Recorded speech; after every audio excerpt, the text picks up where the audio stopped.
Today is Thursday, January 13th, 2022. Coming up on Roland Martin Unfiltered, streaming live on the Black Star Network. Breaking news out of Baltimore, where the city's chief prosecutor, Marilyn Mosby, has been indicted by a federal grand jury. She's accused of perjury and making false mortgage applications. We'll talk with her attorney, A. Scott Bolden. Also today, a big drama when it comes to voting rights in Congress. Last night, the House passed the voting rights bill.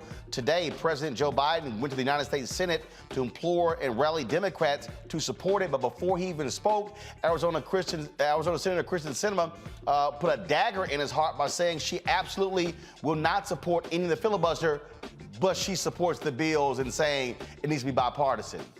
Yo, show us the 10 votes, Kyrsten. Show us the 10 votes. We'll talk with Melanie Campbell, President and CEO of the National Coalition on Black Civic Participation, about this. We'll also talk with Congressman Hakeem Jefferies. We'll also break down Senator Tim Scott, who says he was offended by President Biden's speech in Atlanta. How about we offended by you being a black Republican in Congress? You're no, Senator Edward Brooke. In a strange case out of Pennsylvania, a Jamaican immigrant goes hunting with his white co-workers. He ends up dead. We'll talk to the chair of the Allegany County Democratic Caucus about the murder investigation of Peter Spencer. As of today, there's only one black head coach of the NFL. We'll talk with sports journalist Josina Anderson about the latest developments after the Houston Texans fired David Culley after just 1 year. Also, we will follow up on the story about the case of the Ohio paraplegic man who was pulled out of his car by his hair. The only wrongdoing they were guilty of was muting their body cameras. Really? And Mattel adds to Ida B. Wells' Barnett Barbie doll to their Inspiring Women series. Folks, it is time to bring the funk on Roland Martin Unfiltered right here on the Black Star Network. Let's go. He's got it. Whatever the miss, he's on it. Whatever it is, he's got the scoop, the fact, the find. And when it breaks, he's right on time and it's rolling. Best believe he's knowing. Putting it down from sports to news to politics. With entertainment just for kicks, he's rolling. It's on go, roll, y'all. It's Roland Martin, rolling with Roland now. He's funk, he's fresh, he's real, the best, you know he's Roland Martin now.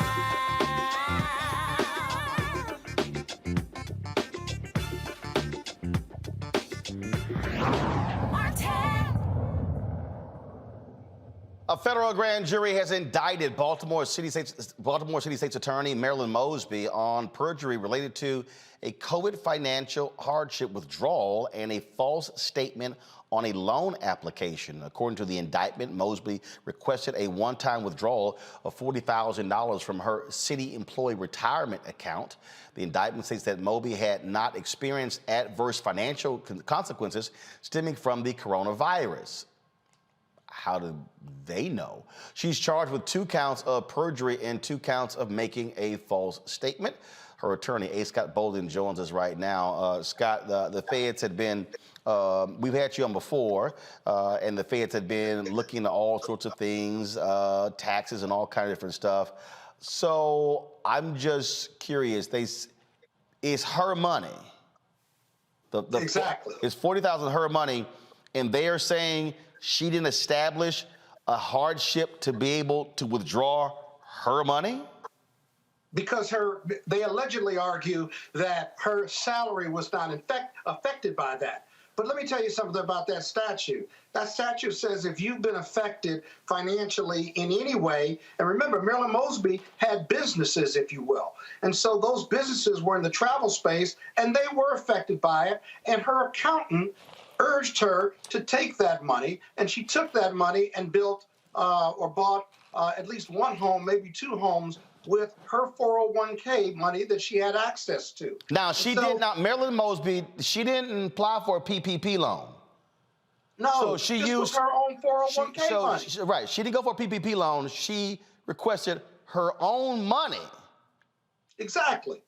And then with the perjury statements, you remember last time I was on, I said they would not tell us what the perjury were or the statements were before they indicted. How can you charge me with perjury and not tell your defense counsel these are the statements we're looking at? Well, when you look at the bank statements, and it's been clear, her husband, as well as the bankers in this case, knew that she didn't know about these tax liens that were out there. In fact, she never received a copy of the tax lien, but her bankers even know that she didn't know about the tax lien. They were told after the fact by us, and they had no problem with adjusting the loan whatsoever. And then look at the indictment. What's telling about the indictment isn't what's in there, it's what's not in there. And what's not in there is criminal tax evasion or any criminal tax-related charges that they originally argued that they were looking at. That's what the one meeting we did have, that was the focus of that meeting. And over the last 3 months, we've asked to meet with the U.S. Attorney for Maryland, the new one, African-American Democrat, and he has refused to meet with us. The team has refused to meet with us. Had they met with us, we could have certainly given them exculpatory information. Had they put her in the grand jury or confirmed that our exculpatory evidence that we have was gone into the grand jury, we certainly could have avoided all of this. So very disappointing on the part of the prosecutors, federal prosecutors, but we are energized, and she is energized to prove them wrong and to prove her case and to provide facts, because this was her money. This was not public money under any circumstances. This was not PP money. And so the government's going to have a hell of a time trying to prove this case beyond a reasonable doubt, and we're ready for that fight.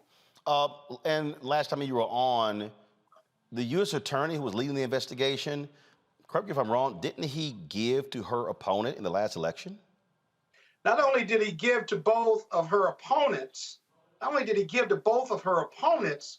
but the DOJ's professional responsibility division said they refused to act and remove those prosecutors. Now, in the interim, they sent an email to me in regard to my protest of them leading the department later and indicated that it was okay for them to give money to her opponents because they were candidates of color, and therefore there could be no racial animus.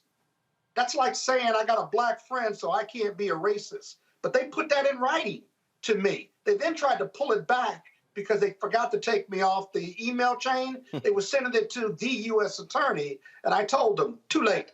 And then I explained to them about their white privilege and all that it meant and how embarrassing and offensive their statement to a black prosecutor was in that case. That's fact. They put it in writing.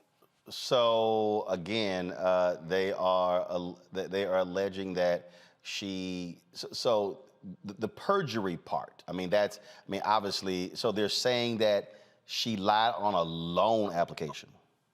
Yeah. What she did was every loan application says, "Tell us all your debts. Have you paid all your taxes?" and so forth and so on. And as far as she knew at the time on both of those loan applications, that she didn't owe the federal government any money. Her husband has sworn out in an affidavit to that effect that he did not tell her. And the bank knows that because she told the bank after the fact that she did not know. Her husband told the bank that she did not know. And so now the bankers knew, and they didn't want to do anything to adjust the loan. The loan was performing. And so it's unclear how the federal government or the federal prosecutors are going to prove this case beyond a reasonable doubt. She's indicted now, and now we fight, and the fight will continue. Scott Bolden, we appreciate it. Thank you so very much for joining us. Thank you. By the way, this is the first interview I've done since that indictment came out, because I want to be first on the Black Star Network. All right. We appreciate that. Thanks a lot. Appreciate it. Thanks a lot. I want to quickly go to my panel before I go to my voting rights story. Lauren Victoria Burke joins us right now, of course, writes for the NPA and others. Greg Carr, Department of Afro-American Studies at Howard University. Roger Muhammad, radio show host and TV show host. Lauren, I want to start with you. To have prosecutors investigating and going after Marilyn Mosby, and they gave to her opponents in the last election, I'm sorry, that should be an automatic recusal. Right, absolutely. And when I hear things about misleading paperwork, and I think about obviously who Marilyn Mosby is, she is the youngest prosecutor in the country at 41 years old. And we know that she's prosecuted police officers. And obviously, she's a historic person, just like Kim Foxx and Stephanie Morales, other Black female prosecutors in this country. I want to see some evidence. It sounds extremely subjective. I want to see exactly what evidence they have. You mean to tell me with all of the PPE, all that money that went out for COVID relief, et cetera, and so on, that we saw going back and forth, and, you know, Trump's in-laws disproportionately getting money and all this, you're telling me that this is the only federal indictment that we've heard of in the news of really anybody I think of that's prominent? No way. I want to see details. I want to see evidence, and that is that is very interesting. And once I saw it, it was one of your producers actually who told me about it. I didn't know anything about it. I was driving all day, and I could not believe it. And, you know, she's one of the rarest prosecutors in the country in terms of the actions she's taken with regard to prosecuting police officers. And obviously, in the Freddie Gray case, she prosecuted 6 police officers, which, of course, is unheard of in this country until very recently, last few years. That spells too much of a coincidence for me, to say the least. Faraji, you have forces in Baltimore that have not been happy with Marilyn Mosby, to the point that Lauren just made. They did not like her prosecuting these cops. Also, she has been at war with Governor Larry Hogan, who's been claiming she wasn't prosecuting folks who are committing violent crimes, and then she came out with the receipts laying out exactly what the office has done. And so your thoughts on this federal indictment? I mean, it's a sad day, another sad day in Baltimore City, just because, you know, you have a Black woman in a very powerful position that's being just maligned in this manner. And I mean, I'm looking in the chat, Brother Roland, folks are like, you really are getting prosecuted or indicted, rather, for borrowing against your own 401k. but more importantly, I think that this is going to, in Baltimore, you know, we've had mayors and other political officials that have undergone indictments. Of course, we've heard about Catherine Pugh. We've heard about, you know, Sheila Dixon. There has been a lot of criticism about the leadership of Stephanie Rawlins Blake. I mean, you're talking about Joan Conway, who was the city's comptroller for many years in Baltimore. I mean, there has been a lot of conversation about Black women in leadership and then Black women leading in major offices. Regardless of how the situation may play out, if she found that she did not do any wrongdoing, the smear is on her already. She has a big election coming up this year for her seat. And so for a smear like this to happen at this particular time, it's going to affect how people see her. All that has undergone between her and the governor. Again, it's going to go back into it, and it's going to put a question. All it has to do, you and I know it, Brother Roland, all it has to do is put a question in the minds of potential voters to say, is this the person that you want holding this position? Now, Marilyn Mosby, according to the reports, she made a full earning of $247,955.58. That was her earnings from January 1 of 2020 to December of 2020. Nearly $250,000. She's one of the highest paid officials in the city of Baltimore. So when you're looking at that, it just puts a question mark. That's all you need to do to disrupt people from following. She has a loyal base in the city of Baltimore, but when you have all of this smear, when you have all of this kind of, folks are figuring out whether they should trust you or not, and all of this, it just puts a whole damper, not just on her role and just her individually and her family, but it puts a damper again back on the spotlight of Black women. It puts a damper on leadership in Baltimore. And I mean, we just taken so many hits on this, on things like this, and it's really, really sad and unfortunate. Even if she wins, there's still a loss there that we're going to feel as the citizens and residents of Baltimore. Greg? No, absolutely. I think Lauren and Faraji have laid it out. We're talking about minority rule in the modern world. Minority rule globally, minority rule in this country called United States of America. And we're talking about people, Black people in this country who don't make up the numeric majority. too many of whom are confused about how political power is wielded. And as you say, Faraji, who might make a decision based on this sister and her husband taking their own money and understand that this lump white nationalist, soft white nationalist in Annapolis, Larry Hogan, trying to maintain his own political viability as part of a larger country network of white nationalists trying to insert minority rule, are attempting to dirty this sister up.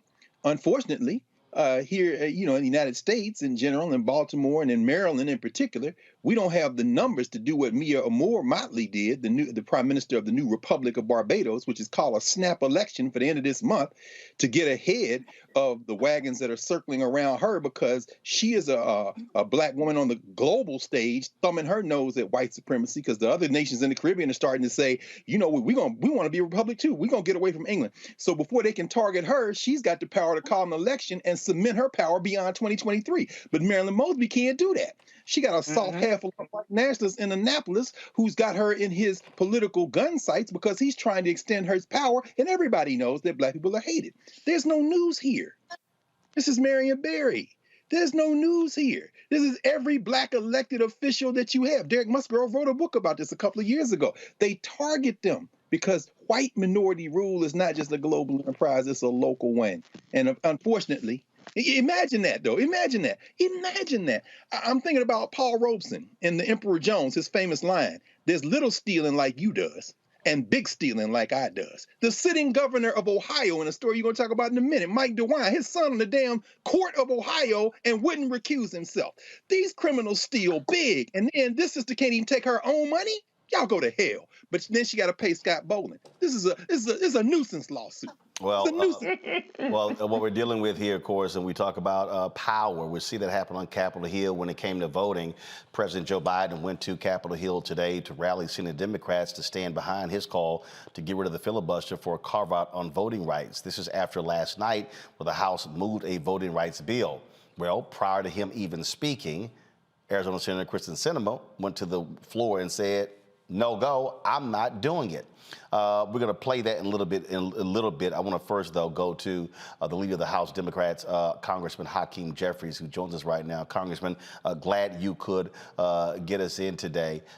First and foremost, again, I'm going to play it a little bit later, but has Kyrsten Sinema ever read a history book? The 13th and 14th and 15th Amendments were Reconstruction Amendments.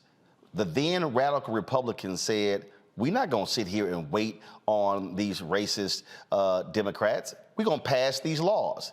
And they passed them. Now you have not a single Republican last night. Now it's been flipped. Not last night, not one Republican voted with House Democrats. Not one Senate Republican has stepped up to support changes when it comes to voting rights. So what in the hell is Sinema and Manchin talking about bipartisanship?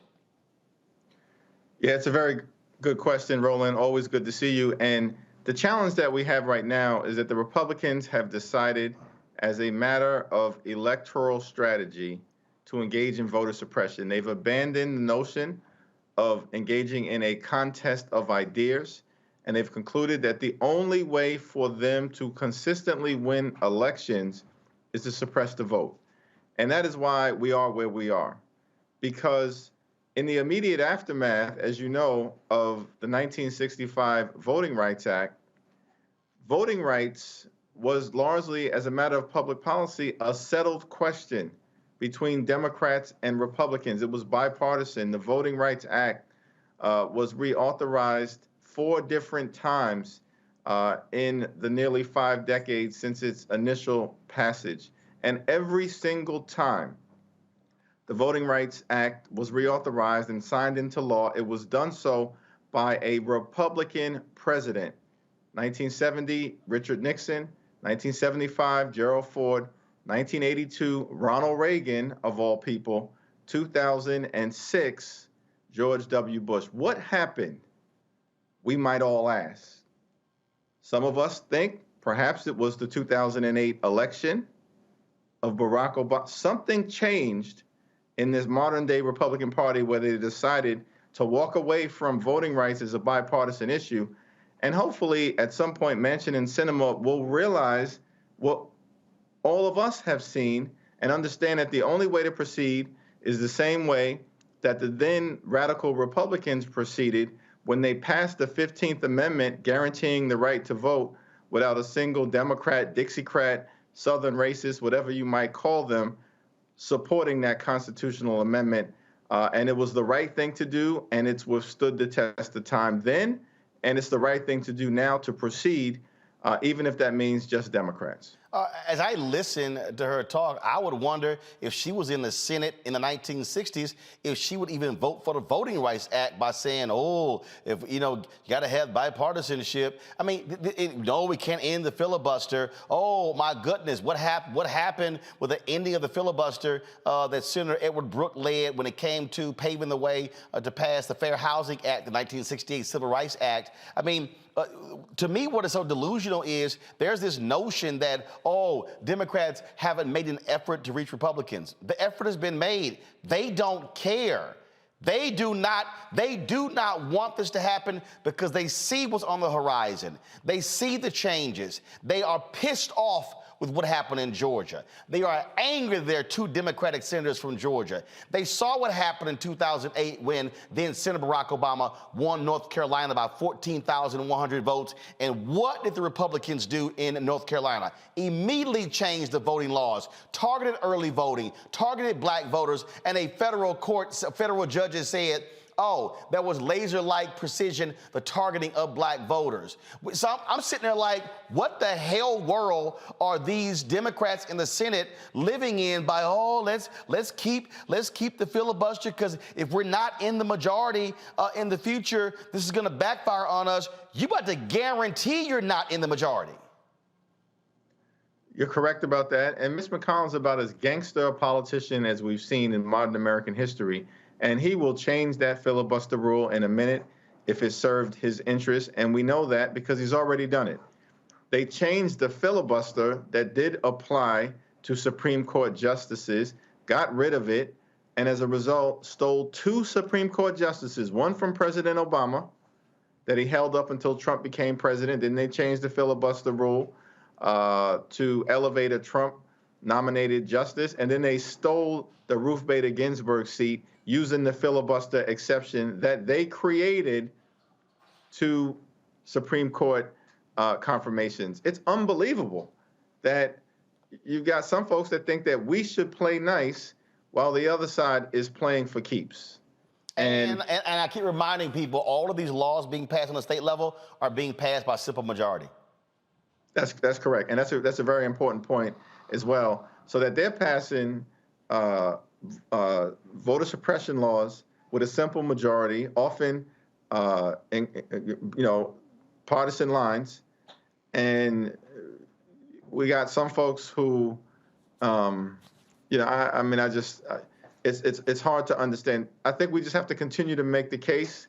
The filibuster, as you know, as you've been talking about, Roland, it's not in the Constitution. The word does not appear in the Constitution. This is a rule that was created in part to justify and try to maintain the vestiges of slavery and certainly to maintain Jim Crow and black civil rights legislation. That's the filibuster's history. That's what it seems a handful of senators are continuing to defend. Well, Congressman, what also has to happen, and again, if this is going to be the position of Sinema, it's going to be the position of Manchin, and also several other Democrats, such as Mark Kelly and Tester and others who've been sort of riding the fence.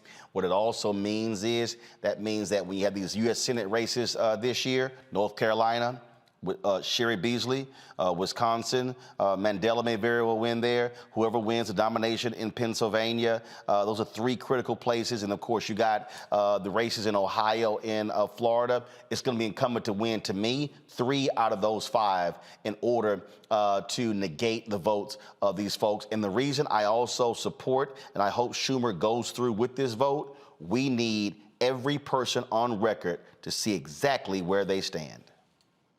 A great point. We got Tim Ryan in Ohio, and of course, my friend, my colleague, great member of the House, Val Demings in Florida.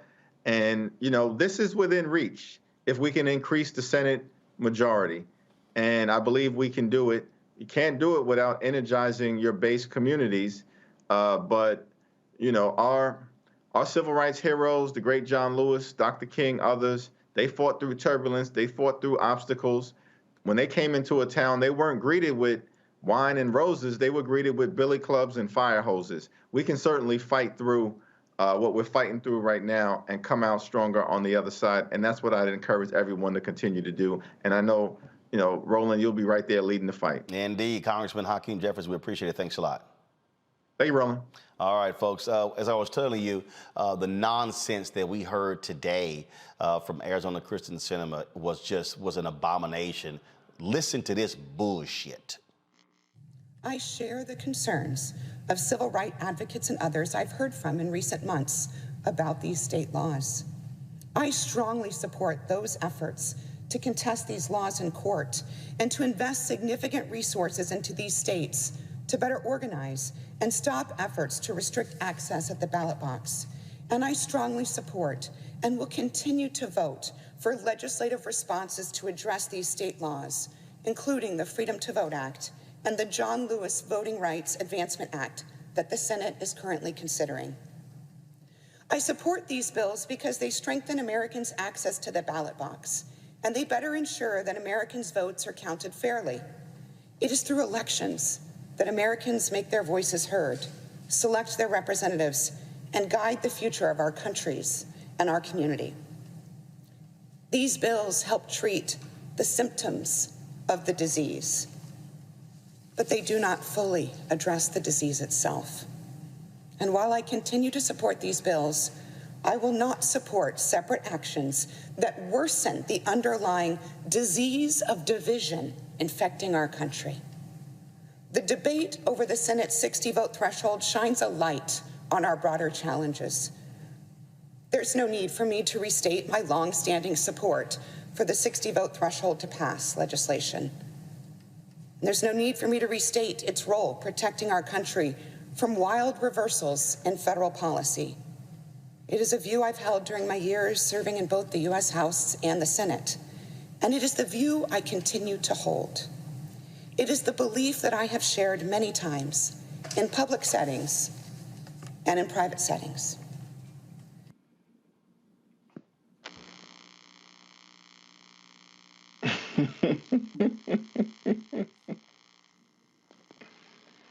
That was just a straight up lie. This disease, Melanie Campbell, here's what is so shameful about that. Oh my God, this disease that we have. They are living in Disney World. They are, oh my God, we've got to be able to get along and work with one another and share, and zero Republicans in the House. Not 10, not 5, not 1, 0. We've had multiple votes in the Senate. 0 Republicans. So I'm trying to figure out from Cinnamon Mansion, where are these magical 10 Republicans going to show up from? Melanie? Oh, I'm going to try my best to keep my composure because I've been having to fend off my cussing gene. That was that was the most despicable speech I've heard in a long time, and I'm really trying to hold my composure because of what's at stake, Roland.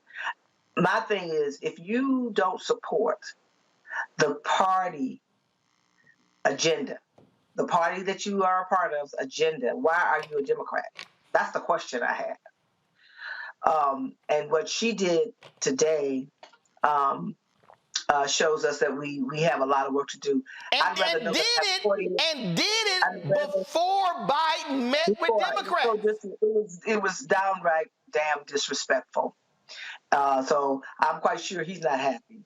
But I can tell you, if we have 48 people who believe in the agenda of this administration. Hold up, Melanie. Hold up. I'd rather Hold up, say Melanie. that. Melanie, do we have 40? Nothing to do with Hold this. up. Do we have 48? I said, well, I think we're closer to 48 than we were a month ago, because you've seen Tester and some of them come out and say that they were ready for that. I think right now, I don't have all of that in front of me, but I believe there's more that are. There were many who were hiding behind Manchin and Sinema. That's a fact. But people were moving in the right direction. But what she did was undercut all of her colleagues and say, I alone know best for everybody else. So Arizona folks are going to have to rise up and decide, and I'm quite sure from what I'm hearing that people are going to start rising up and challenging her in a way that she's not used to being challenged. Well, here's the deal. But here's the deal. A third of Arizona are Latinos. But Melanie, here's the deal. Has to stand up as well. Melanie, she don't give a shit. She hasn't had a single She hasn't had a single town hall in 3 years. Mm-hmm. She has refused to meet with activists. She will happily go raise her money from Republican donors. I'm telling you right now, she ain't running for re-election in 2024. She's looking to pocket all the money that she can. And to sit there and that half-ass teir and then this whole, John Lewis and I support. There was a smugness that really bothered me. Her demeanor came across in a way that just reminds me of white privilege at the cost of not just voting rights, but at the cost of the democracy itself that she claims to be concerned about. So there is a challenge, but we have to keep fighting. And it may not happen this week, but it has to happen. And I'm sure we have to just keep fighting, Roland. I think also that people, and let's say you're right, that she doesn't care, she doesn't plan to run again. Well, then maybe they need to decide whether they want to keep her in there for 3 more years. I mean, I think you can you do a recall vote on somebody last I checked. Matter of fact, I don't know if Arizona has a recall. I'm a check, but I was supported 1,000% because this woman is shameful and despicable. Melanie, we appreciate it. We're gonna keep the fight up. And again, I want that vote to happen on Monday because I want to know where everybody stands. Yeah, I totally agree, Roland. All right, we appreciate it. Thanks a lot. I mentioned the 15th Amendment, folks, and of course, Congressman Jim Clyburn, a strong believer in the history, historian himself. This is what he said.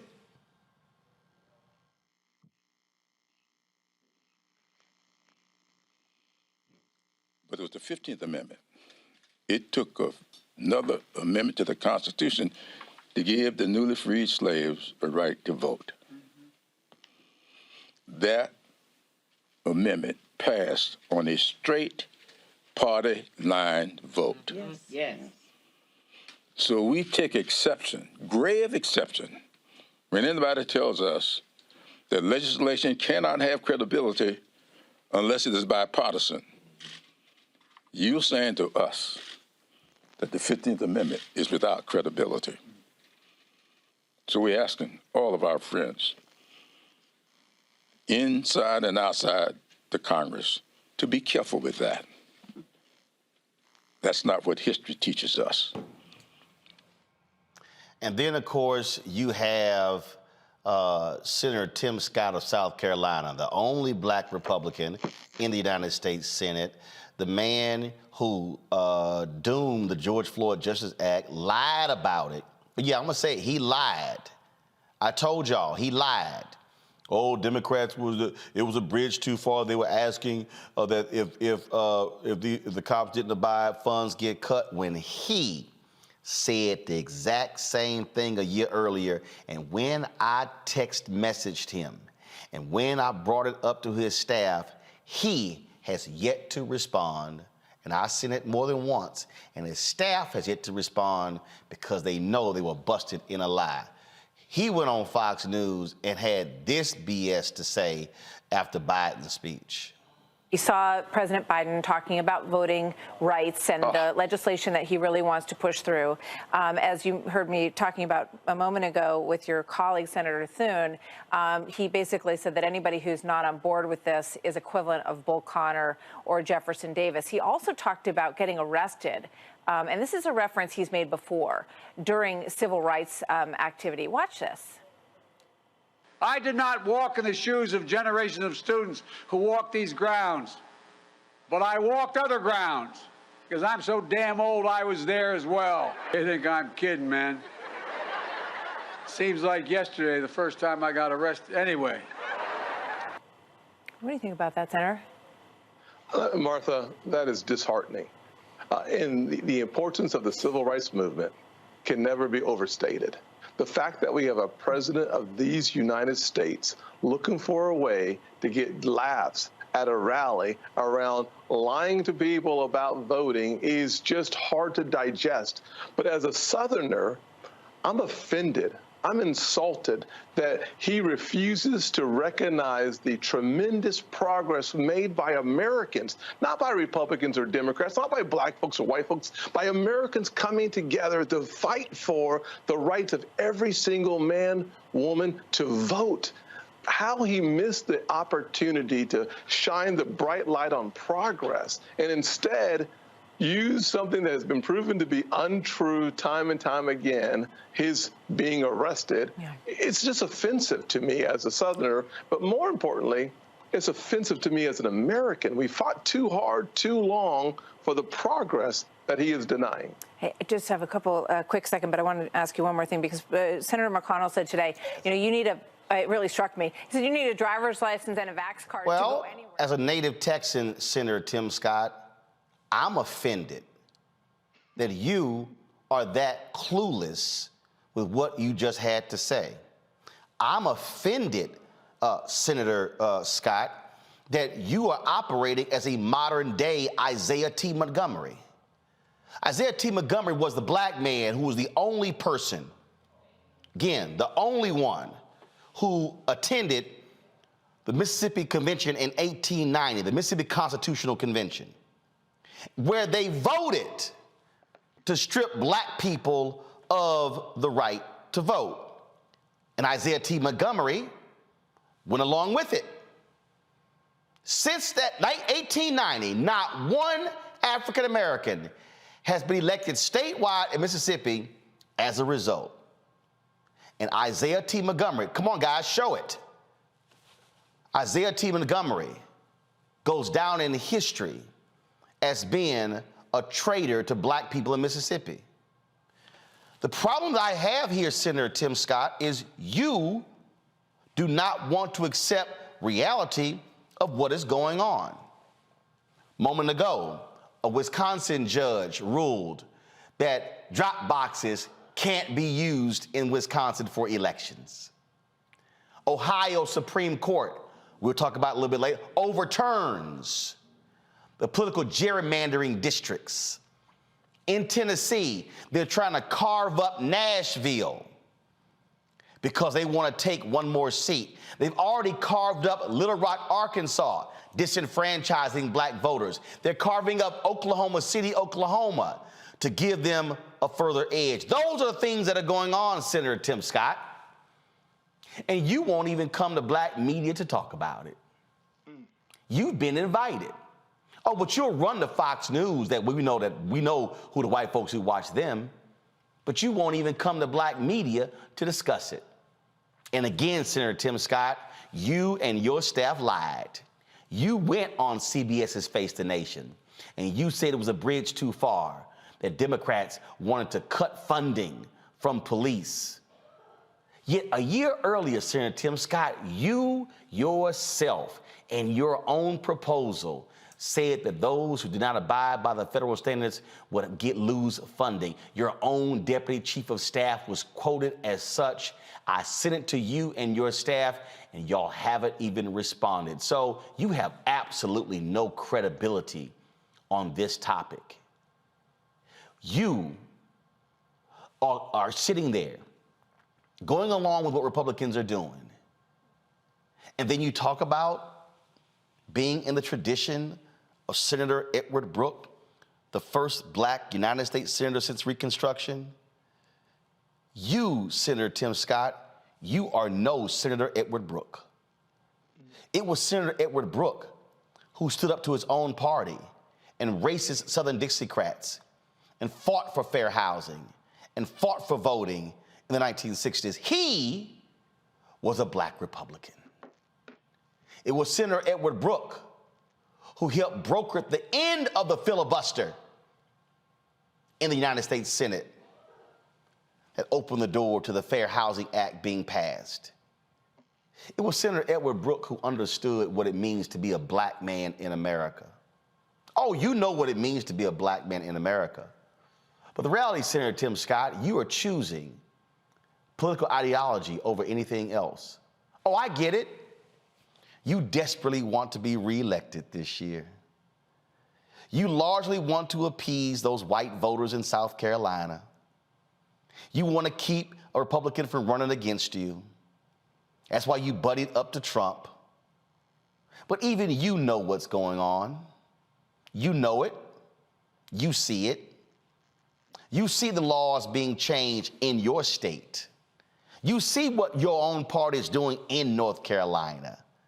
You see what they're doing in Tennessee and Georgia and Florida and Louisiana and Mississippi and Alabama and Arkansas and Texas and Iowa and on and on and on. Yet you don't have the political courage to be a black man and say to your party, you are mad because y'all lost. None of these bills will be passed if Donald Trump had won Georgia, if he had won Arizona, if he had won Pennsylvania, if he had won Michigan, if he had won Wisconsin. Because what were the 4 cities that Donald Trump and those white domestic terrorists were mad about on January 6th? They were angry about Atlanta, Fulton County. They were angry about Milwaukee in Wisconsin. They were angry about Philadelphia in Pennsylvania. They were angry about Detroit. Republicans even said, let's count all the votes in Michigan except Detroit. Oh, you know the racial dog whistle, which is now turned into a racial foghorn. You know what's going on. Yet you will sit there and run the Fox News and parrot the same BS. That is shameful. Senator, when I do this show, I don't think about Democrats. I don't think about Republicans. I think about the ancestors. I think about the very people who did all they could to ensure you could sit in the United States Senate, to ensure that Senator Cory Booker could sit there, to ensure that Congressman Jim Clyburn can be in the majority. All of those folks who put it on the line. And I'm gonna tell you, one of the ancestors who I will never, ever want to be associated with is Isaiah T. Montgomery, a black man who will go down for the rest of history as turning his back on black people for political expediency and because he owned a couple of businesses in Mississippi. That, Greg, is what we are facing, and we have to call it what it is. And I'm not singling Tim Scott out solely, but the reality is he's the only black Republican in the United States Senate. I'm calling out these people who are simply in denial about American history. These Democrats who tout, oh, we've got to have bipartisanship. We can't keep passing bills and it's only us voting for them. As Clyburn said and we said, really? Well, then how in the hell did we get the 13th and the 14th and the 15th Amendments? Well, Roland, we got those amendments because of a civil war. I mean, with all due respect to Congressman Clyburn, right? It was on a partisan vote, but this was during Reconstruction when the South was divided into 5 military districts and they couldn't come back into the damn Union. One of the conditions was to vote. So it's a little misleading to make it look like everybody voted, because if everybody had voted, we wouldn't have had the 13th, 14th, and 15th Amendments. In fact, this was a military fight. And that's where, you know, I love what you said about Isaiah Montgomery. Of course, Tim Scott. And isn't it funny how vocal cords constrict when cowardice is afoot? As a Southerner, I was offended by, I mean, you know, come on, brother. That ain't Gullah Geechee. That's just your inarticulate ass with a screech in your voice because you're a mascot. You're a flunky. I mean, and a retainer. You're a footman. You're a valet, brother. You're an attendant is what you is. You're a doorman. You're a houseboy. Tim, mission accomplished, Scott. But he's worse than Isaiah Montgomery. Isaiah Montgomery was born on a plantation, Davis Bend, Mississippi. In fact, it was owned by Ben Davis, the older brother of Jefferson Davis, the president of the Confederacy. Isaiah Montgomery's father, Joseph Davis was his name. His father's name was Ben. Ben Davis ran the plantation at a profit and put money in the freedmen's account of the Freedmen's Bureau by turning a cotton profit during the Civil War. But the problem was his son Isaiah, born on that plantation, was Jefferson Davis's brother Joseph's houseboy. He let him learn how to read and write. And so he kept him around. And when Davis fled the South and the Union Army basically gave the place over to Montgomery's father, they ran the plantation and they had a deal with Jefferson Davis's father to buy the plantation. But this is what happened: white betrayal. And in the end of the day, when Jefferson Davis's brother's family took the plantation back, and Montgomery had to leave, his son Isaiah and others founded a little town called Mound Bayou. Mound Bayou was a very powerful place. When he came to that legislative conference in Reconstruction to talk about rewriting that Mississippi Constitution, at least Isaiah Montgomery had felt the lash. Tim Scott has no excuse because he's a footman, a valet. He's a houseboy. And so you never felt the lash, so you didn't make a decision out of quiet desperation. You made, as you said, Roland, a decision based on your political viability or what you perceive it to be, which leads us to the other Trimble voice clip that you played, Kyrsten Sinema. Let's talk about that Toonie Loon from Arizona.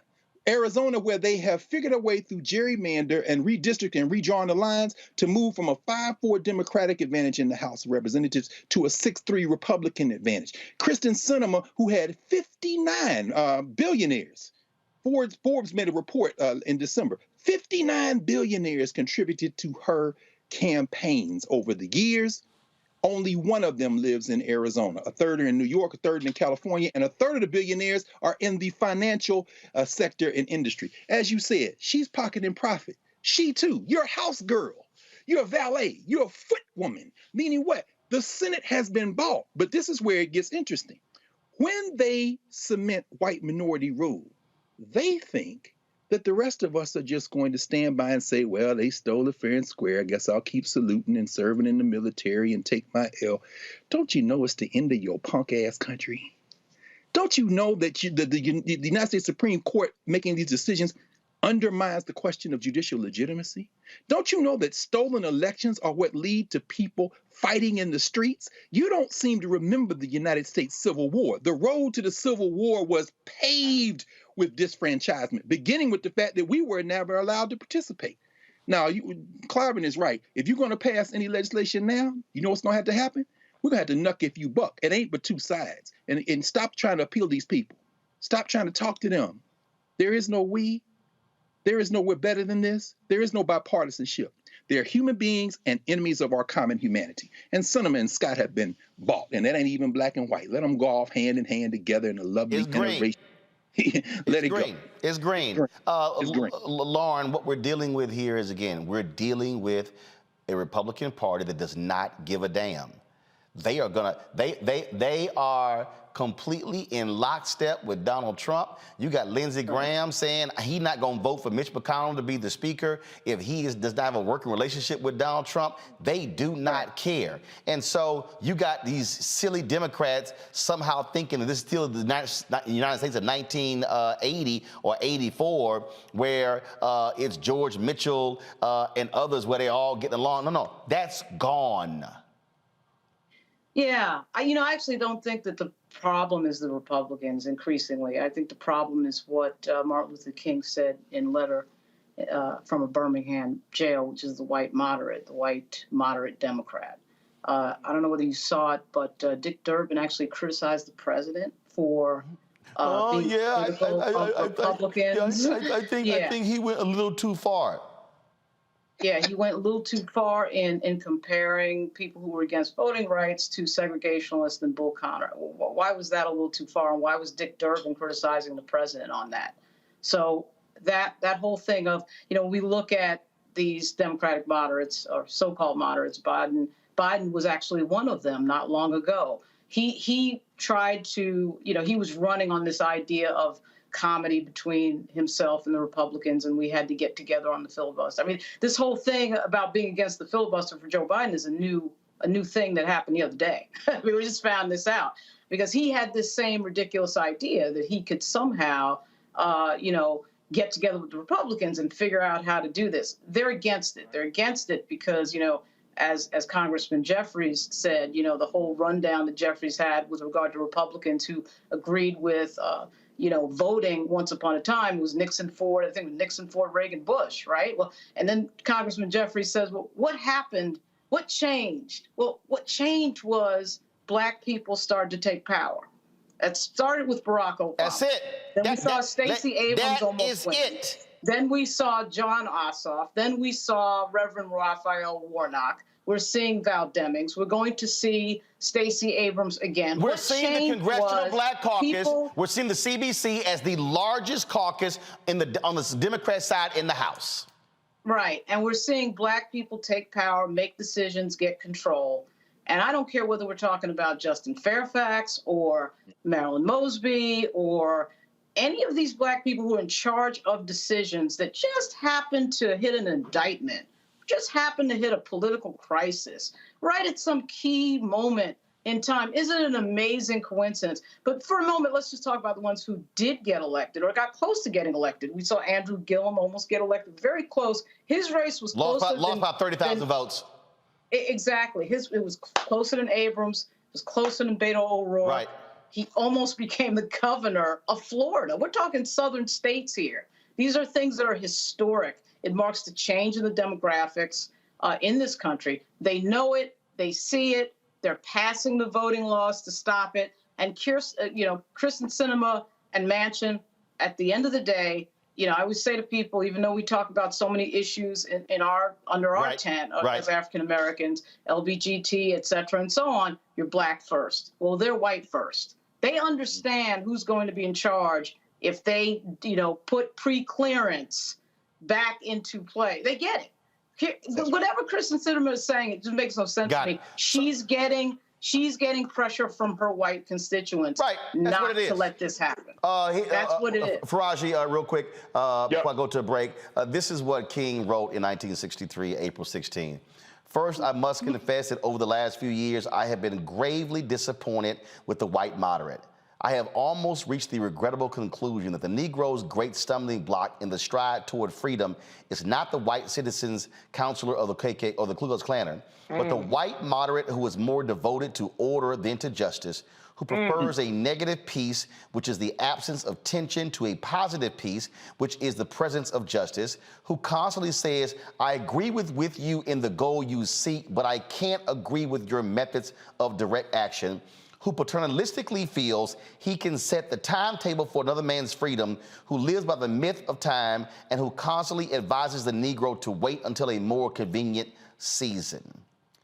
Here's the deal. That's Sinema, and although he's discussing the white moderate, he's also talking about a Senator Tim Scott who goes, why can't Biden just talk about how things have gotten so much better in all of our progress? Because voting still has not been properly dealt with. Raja, go.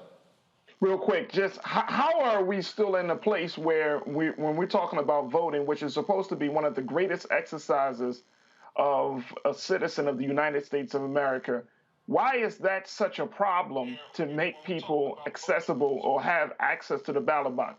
I still can't wrap my mind around that point. But to the point of Sinema and Tim Scott and others, look, man, if you want to play around at this time, and I think Dr. Carr and Lauren, y'all were both on point. If folks want to play around at this time, and to your point, Dr. Carr, the country is at a crucible. It is at a very, very important point. You play around with truth. You play around with what is right. You play around with what's in the best interest of people to change people's lives for the better. You play around with that, and guess what's going to happen?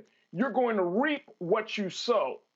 And it's going to come down, and it's not going to, sometimes people tend to believe, and this is Hollywood getting into our heads, sometimes people tend to believe that when something is falling apart, it just happens in one magical swoop. No, we're watching a political system, starting with the political representatives, falling apart brick by brick, piece by piece, person by person, sanity by insanity.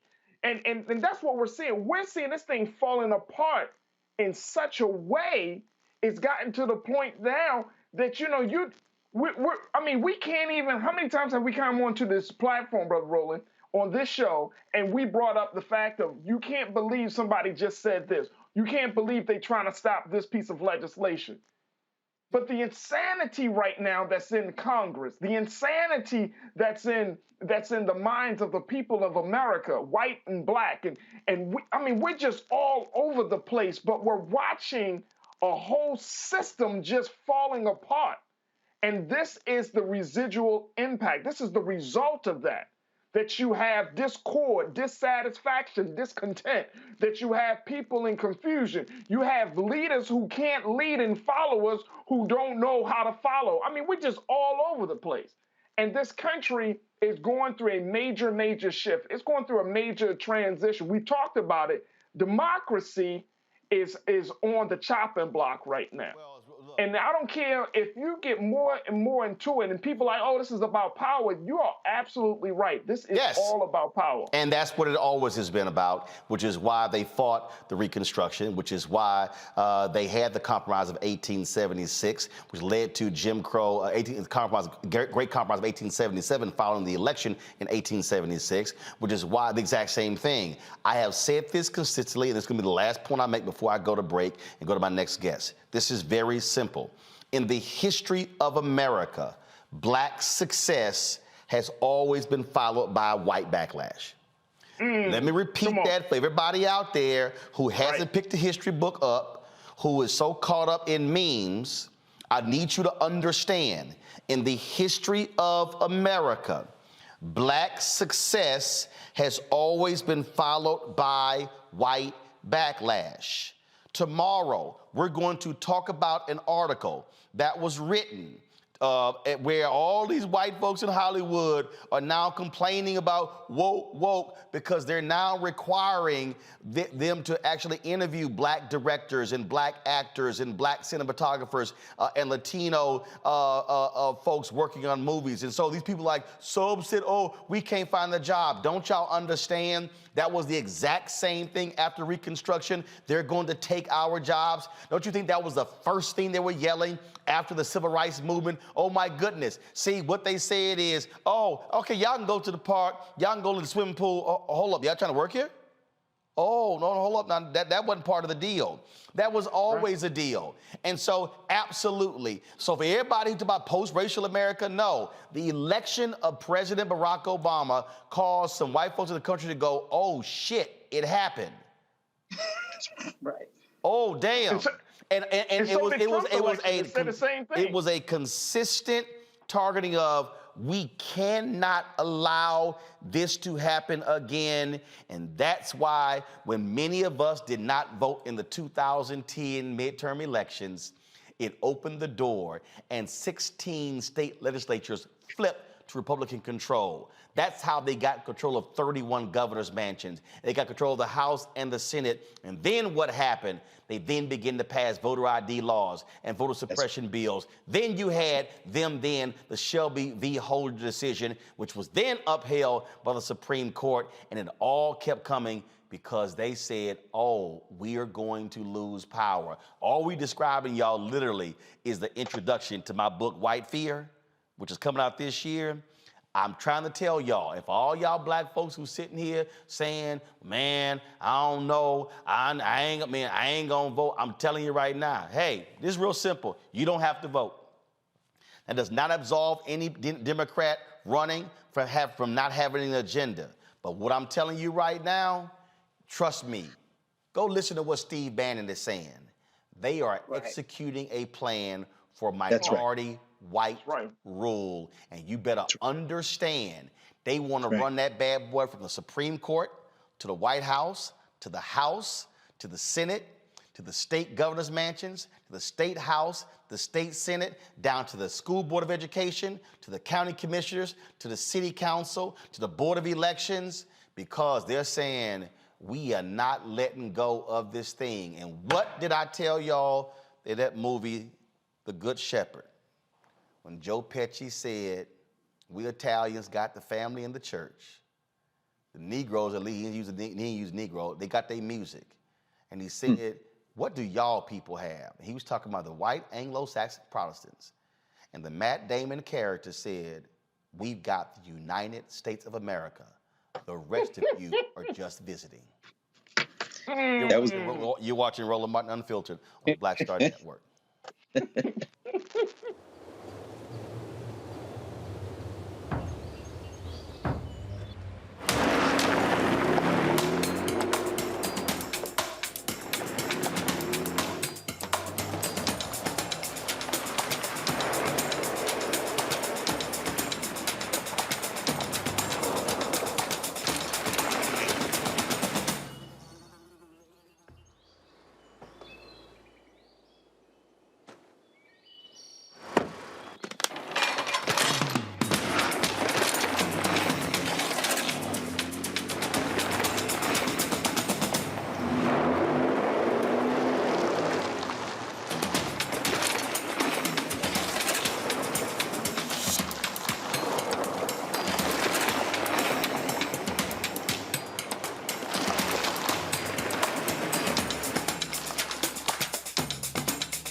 I'm Chrisette Michelle. Hi, I'm Chaley Rose, and you're watching Roland Martin Unfiltered.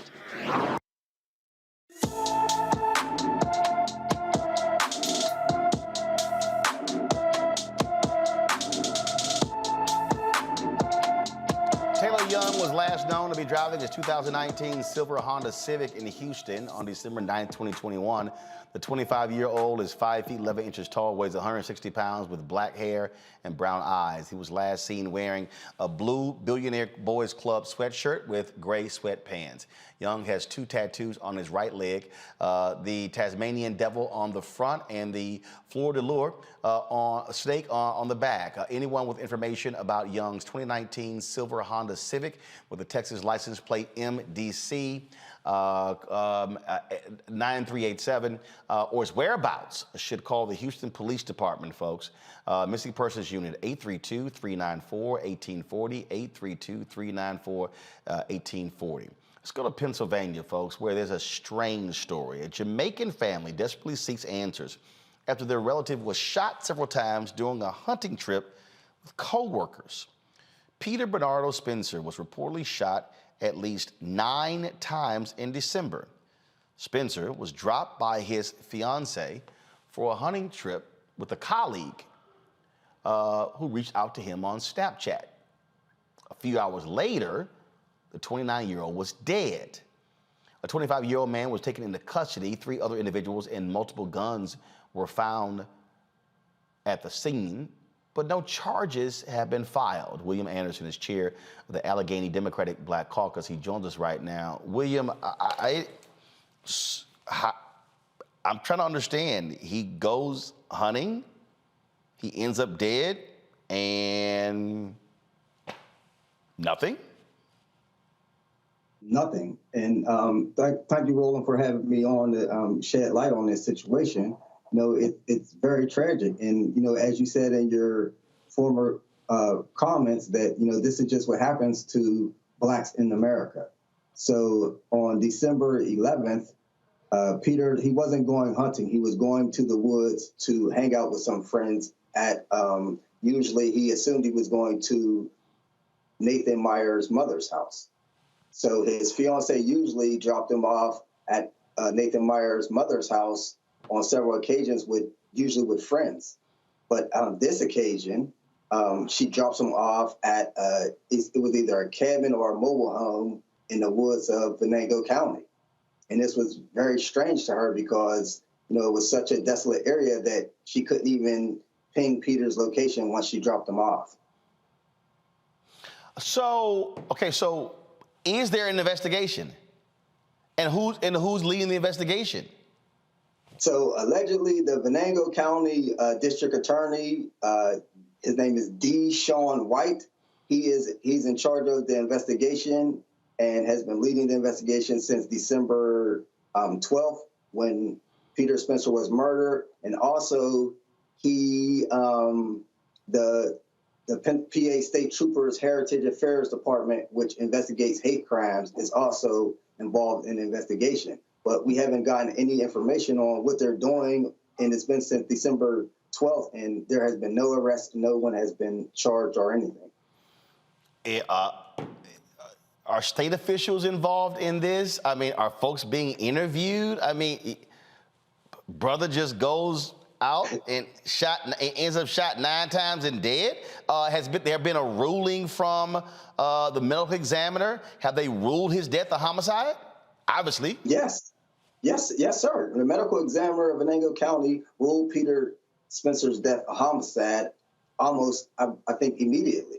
So we, you know, as Venango County is a small county, you know, it's a Republican-controlled rural county in Pennsylvania, where all of the people, a lot of the insurrectionists from January 6th, this is their breeding ground. You know, Western Pennsylvania is the breeding ground for all of these people. So we haven't gotten any cooperation, although it has been not only, you know, declared a homicide, but they had suspects in custody that admitted to shooting him, and they were released. Whoa. The suspects admitted to shooting him?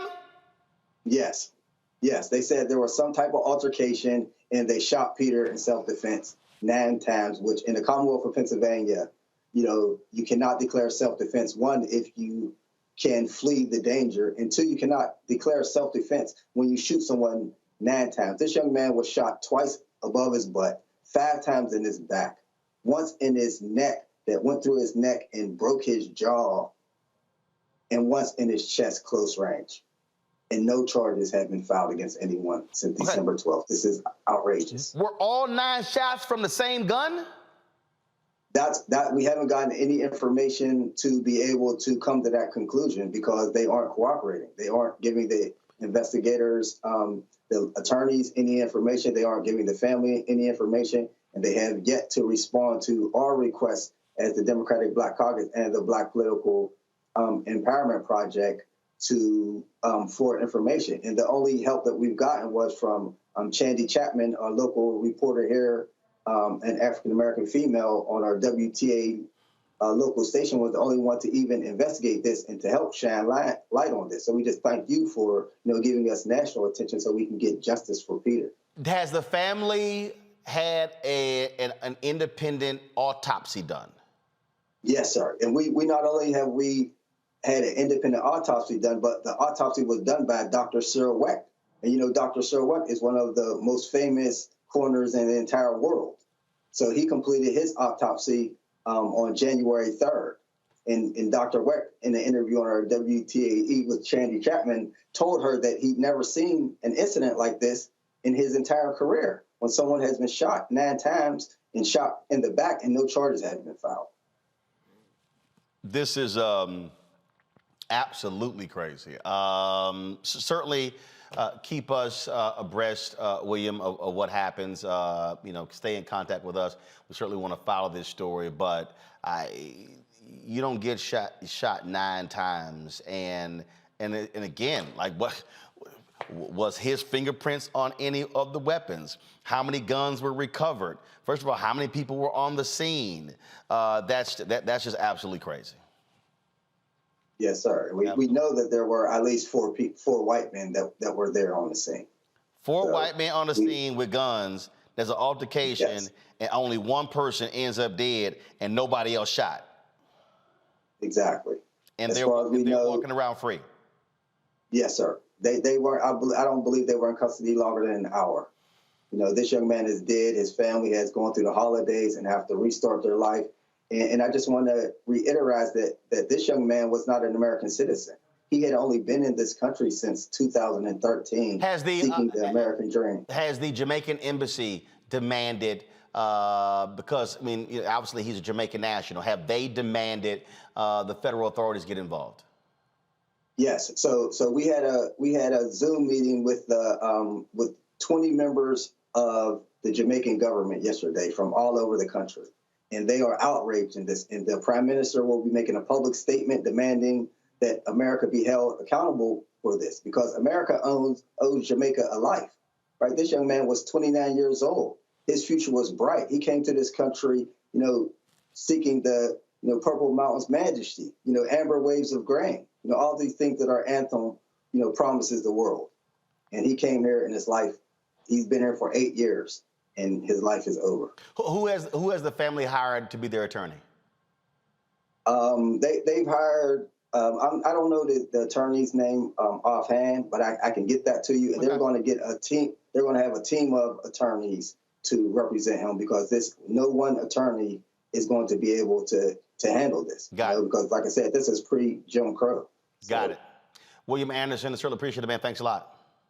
Thank you, sir. Quickly, I'm gonna go to my panel here. Lauren, it's very interesting. And the reason I asked that last question, Lauren, is because whenever we have a lot of these cases, I get people, there go that damn crook being Crump. He ain't never won no case. Well, people don't understand. And then I've heard people talk about Sharpton, talk about Reverend Jackson, and they go on and on and on. One of the things that people don't understand, the reasons families also hire Crump is because they also know how to bring national attention to these stories. Oh, absolutely. It sounds a lot like the Ahmaud Arbery situation, where everything went silent. He was killed and everything went silent. And then all of a sudden the publicity that people like Ben Crump and Reverend Sharpton bring, and so many others. It really started with the black press, I think, in the Arbery case. And really Trayvon Martin as well, if you remember, that started really quiet. And then, there was... I know it well, because I was one of the first national people to make it go national. And we could not, look, I was at CNN and couldn't get folks there to get involved with it. And we kept pushing, and then social media, it built. And so there were other, Goldie Taylor and others, there were others who were out there tweeting and pushing that whole thing. And all of a sudden, then it rose to a national level. And I'm saying that, Faraji, because I need people to understand. Unfortunately, the reality of being black in America is we have to elevate things. Frederick Douglass said, agitate, agitate, agitate. Black woman come up missing. These white folks on mainstream media ain't doing that story. Oh, but a white woman come up missing. Oh, we about to shut down the country like it's COVID to find her. And so this is the reality. We have to yell, holler, scream, kick in order to get attention. And so that's why, again, which is also why platforms like this matter, because guess what? CNN ain't talking about it. MSNBC ain't talking about it. Fox News, ABC, NBC, CBS. And then while also tell the rest of these folk, stop listening to all these black folks who are yackers on YouTube, who are nothing but full of mess, always talking about somebody else, because they ain't spending their time talking about cases like this. Hey, well, you know what, Brother Roland, to your point, that's exactly why we do need to constantly talk about it, especially a case like this of Peter Spencer that happened in the county in Pennsylvania. That's probably, it's a very small area, very, very, just kind of like pretty much a nowhere type of space. And you got to talk about it. And you got to ask yourself, how many cases, if Peter Spencer, he certainly wasn't the first case, so it makes you wonder how many other people may have been victimized or killed in this manner, and we don't know. We just don't know what's going on with them. The family can't get any real push on finding or getting justice for these families. So these cases and these situations are happening all across the country. It's got to be raised up. And the other thing to the point about Ben Crump and others, that look, they're going to bring a dollar sign. They're going to bankrupt the whole county. You know what I'm saying? They're going to say, okay, you say you may not think Black Lives Matter, but we do, and this is the cause. And so, if they're going to bring that publicity, they're going to bring the accountants, and they're going to force police stations and police, police stations in those small areas. They're going to force them to find the real answer. But we got to do this. I mean, seriously, if black media don't look out for black people, then what's the purpose of black media? Greg, listen to these details here. My goodness, this is Emmett Till 2020. This is so many other cases of how black folks' lives are completely ignored. This is exactly why Black Lives Matter. That moniker just simply rose up. It did. Black Lives Matter is a response to the foundational assertion about Black life in the United States of America, and that is that there are no humans involved. Peter Spencer was lured and hunted and executed. And I think we all took note of your shock as Chairman Anderson indicated that his killers were interrogated by their brothers and released because after all, they didn't kill a human being. But I think, in my mind, as I was listening to you talk to him, as we sitting here, the word that kept coming back to me was impunity. Come on. They take our lives with impunity because they know that there's no price. But then the penultimate question you asked, the second to last question you asked. Now, let's set aside our brother Ben Crump and the domestic United States lawyers who will go and, like Representative Anderson, make the mistake, in my judgment, of wrapping any arguments about what should and shouldn't happen in the notion of America. We heard Chairman Anderson say he came here for the purple, for the mountain's majesty. And as you said it this week. And James Carvin let us say, I lived in Philly for 17 years. Pennsylvania is Philadelphia, Pittsburgh, and Alabama in between. And many times coming over that turnpike out them mountains in western Pennsylvania, yeah, that is the true face of white nationalist America. But the question you asked him about the Jamaicans, I don't think we need to slow down and consider that. The fact that they met with the Jamaicans, as the Jamaican Lieutenant Governor of Virginia, as Lauren has been covering that along with her comrades. She's Jamaican, and she says the Second Amendment is good law, and she says we should get over slavery, which she better not go to nanny town in Jamaica and say that because they'll run her ass out the country she was born in. But the point I'm trying to make is this: we must elevate these executions, and not just in the United States. The thing this fracturing little settler state is afraid of is when we link arms across borders. See, the Black Star Network isn't just a U.S. network. They are now you let the Jamaicans start bringing some heat. You let this case be brought up on the floor of the United Nations. And American Negroes, y'all loosen y'all's little grip on that red, white, and blue. And understand that blackness transcends any of these fake lines on this map. Every time we've done that in this settler state, It has shaken this state to its foundations. It is why they passed Brown versus Board of Education on a 9-0 vote at the Supreme Court. It is why every form of legislation we've gotten, Martin Luther King didn't stop his analysis in Selma. He didn't stop it in Washington, D.C. He reached out over the oceans, and it is one of the reasons why in the United States Civil War, they had to settle this mess. You put this man who was executed, you make him an international cause celeb, and you bring that Jamaican heat, and then you bring CARICOM into it, and people start asking questions, you run them crazy bald heads out of town, to quote Robert Nesta Marley. These white boys rely on our fidelity to the United States of America to allow us to continue to be executed. Every time we look beyond these stupid shores, we've gotten some results. Don't disarm yourself because you think you got loyalty to a flag, because you'll lose your damn life.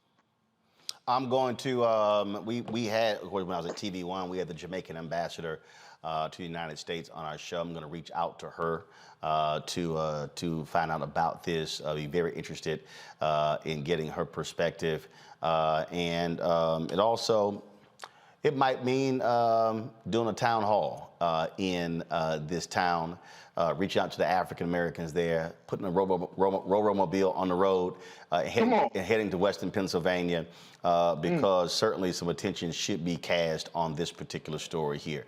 So folks, we'll be giving y'all the updates. Again, I told y'all, we ain't interested in folk who full of mess. We here to speak to the issues that involve black people. All right, y'all, got to go to a break. We come back, we're going to talk about the silly-ass NFL now only has one black head coach of the Houston Texans fired David Culley. Oh, they're saying, yeah, y'all good. Y'all can play on that field all day. You ain't going to be walking that sideline as the head coach. That's next right here on Roland Martin Unfiltered on the Black Star Network.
Network is here. Hold no punches. I'm real revolutionary right now. Support this man, Black Media. He makes sure that our stories are told. Thank you for being the voice of Black America, Roland. Stay black. I love y'all. All momentum we have now, we have to keep this going. The video looks phenomenal. See, there's a difference between Black Star Network and black-owned media and something like CNN. You can't be black-owned media and be scared. It's time to be smart. Bring your eyeballs home. You dig?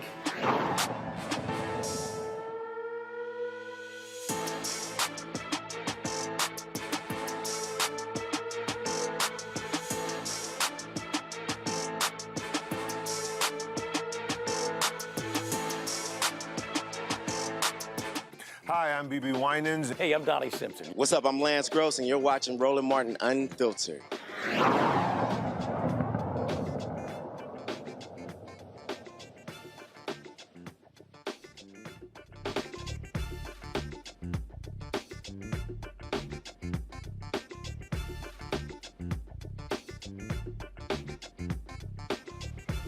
All right, folks, the 2021 NFL regular season is officially over. And like most seasons, the end came with a slew of fireys across the league on Monday, normally called Black Monday. That's a good name. Brian Flores was fired as the head coach of the Miami Dolphins. They went from only 3 black NFL head coaches: Mike Tomlin, Pittsburgh; Brian Flores, Miami; David Culley, head coach of the Houston Texans. Well, today, the Texans, who finished 4-13, fired Culley after just one season. Now, here was a team nobody expected to win a damn thing. Deshaun Watson made it clear he was not going to be playing for the Texans this year, and so David Culley had nothing to work with. So exactly why was he fired? Now, Brian Flores finished with a 24-25 record. His team began the season 0-7, but they actually ended the season doing very well. And of course, as far as he opened his career, 10-6 there. Now, again, Mike Tomlin has been very consistent, of course, coaching there in Pittsburgh, but what is it about the NFL when it comes to black coaches? Well, Josina Anderson joins us right now. She's an NFL insider. She's been covering this for quite some time. And Josina, a lot of people were talking about this on Monday when Flores got fired. Now Culley gets fired. Now I'm hearing out of Houston that, they may hire Brian Flores. But the bottom line is, talk about the short leash that black coaches have where they don't get the shots. What was it? Wilkes in Arizona had one season and he gets fired? Well, yeah, I mean, obviously, the first thing that you start with is that over the league has 70% black players, over that percentage, rather, in the National Football League. And definitely you would like to be having more representation of black coaches in the National Football League. Right now, the NFL is down to just one black coach, and Mike Tomlin. And also you do have an additional coach, a person of color, and Ron Rivera for the Washington football team. We did lose two coaches, as you mentioned, and David Culley and also Brian Flores in succession, the past few days. Definitely not the representation that the league is looking, nor the Fritz Pollard Alliance, who monitors minority hiring in the National Football League. When it comes to what you were saying as far as the short leashes that the coaches have, certainly when you are looking at different options, that different coaches have right now in comparison, it definitely can look that way for sure. I saw a great story the other day, Josine, about how many coaches in the NFL have family ties. How basically, hell, if you ain't related to somebody, you're not gonna get a shot. Well, there is a lot of nepotism in the National Football League. That is very true. A lot of pedigree that gets passed on and affords different coaches opportunities. That goes without saying. The question is how authentic are the interviews? How authentic are the opportunities? And, what type of longevity do these coaches have to stay and really fight through any likely adversity that they would have, which is why the vacancy is there in the first place, to withstand that and really show what they have. I think that the Houston Texans opportunity was widely regarded as a transition, particularly in trying to get over a lot of the drama that was there with Deshaun Watson. And by all accounts, in comparison to last season, a lot of that has been quelled. And on top of just what happened to Davis Mills, to David Culley, rather, is the job that Pep Hamilton did with Davis Mills, the quarterback coach as well. And we definitely don't want that to be overlooked, as he is kind of, standing by to watch what his situation is, Houston, and also around the league. But yes, you can definitely illuminate the short leash that is not just perceived to be there, but is there with the black coaches, let alone the economic piece of what their contracts are worth also in comparison. And even though a lot of people tonight are talking about the quote unquote parting gift that David Culley got, upwards of $17 million for the final year remaining, there's still something to be said about respect in entry of the position, respect while you're in the position, and how you come out of the position, and how you just want to be regarded around the league and widespread around the NFL. There aren't many people who are talking about this as a legitimate shot. And look, I mean, I've seen people, and look, I'm born and raised in Houston. I've seen people go, oh, he was terrible. He was awful. He made bad decisions. Bill O'Brien's ass was there 7 years and made a litany of clock management decisions and other bad decisions. First of all, he should have got his ass fired when you trade DeAndre Hopkins for some scrub ass running back I can't even remember.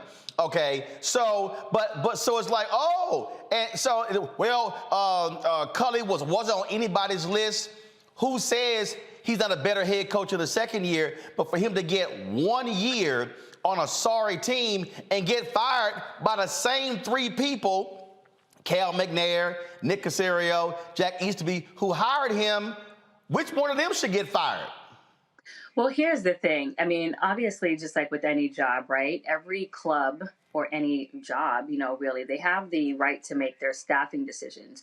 What I particularly have a problem with is the listing of reasons as to why he was fired on the heels of his exit tonight, which really none of them, and as you mentioned, some of the things that you're hearing people say there in Houston, none of them supersede the situation that he was in and brought into, which was that being a transition situation. So that really is not the point, nor do we want to hear those similar, narratives. And for some people out on Twitter, tropes that we typically hear sometimes in this situation, and none of that is to be negated, even if they do replace David Culley with another person of color to fill that role. Typically, whether it be in the National Football League, the journalism industry, whatever industry, a lot of times we do see that pivot to, somewhat discard some of the pre-existing things that are credible beforehand. And I'm not even saying so much that it's a certified racial situation so much in terms of, other, by comparison of other opportunities that we've seen in the National Football League, because there's a debate out there as to whether David Culley should have even taken the job. And I also want to say that there are people in the Houston Texans organization that I do respect. But with regards to the handling of the authenticity of this opportunity, I do think that there is a viable discussion there, and whether it should have been elongated to be more honorable in that sense. Well, I'll say this here as the final point. You can respond to this here, that the decision that they made, how he was treated, only giving him 1 year. Let's remember, they finished 4-13 this year. Last year, Deshaun Watson, well, there are 17 games this year, right? Mm-hmm, right. So they were 4-13. Last year, Deshaun Watson led the NFL in passing, and they were 4-12. Right. Mm-hmm. That is correct. Just saying. Mm-hmm. And I really think, though, Roland, that what also is fair to be illuminated in this situation is, and that is a fair point, and I've seen that point circulated around Twitter, the record that you speak of that they had last year, 4-12 with Deshaun Watson, 4-13 this year without him. But I think this even more so speaks to the availability of the quality of coaches that are hitting the market now relative to all of these firings that are happening, and the Houston Texans simply wanting to capitalize on that. And that is fine. That is their prerogative. Hell, they could have fired Leslie Frazier last year. He was a finalist. Yes, and right, and I was just having some conversations with Leslie Frazier this evening, and everything works out to be what it ends up being. Leslie Frazier right now was with the Buffalo Bills. Sean McDermott, the head coach of that team, is touting Leslie Frazier as making sure that he gets the credit for being the defensive coordinator for the top defense in, one of the top defenses in the National Football League. And obviously they're on their way to the playoffs. David Culley comes into the situation when he was interviewed on Steve Weich's podcast, talked about understanding what this opportunity was, but it was important for him to do this based on, his relationship with his father. And he gets a big bag on the way out. Everybody can decide what's important to them or not. But what I do not think is fair is, one, to sully his name on the way out. That's right.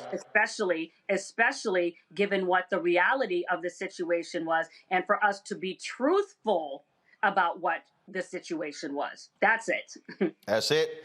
Josina Anderson, tell everybody about your show, where they can watch it. Yes, and I'm sorry that I'm on. I know, Roland, you're getting on me talking about get a real tripod, for my phone. But in my studio, my camera for my show, The Crew, with Morris Chestnut, Brian Urlacher, Josh Norman, and David Augustine, that is on a tripod. So, but whenever you call, I'm going to make way to do your show. I appreciate it.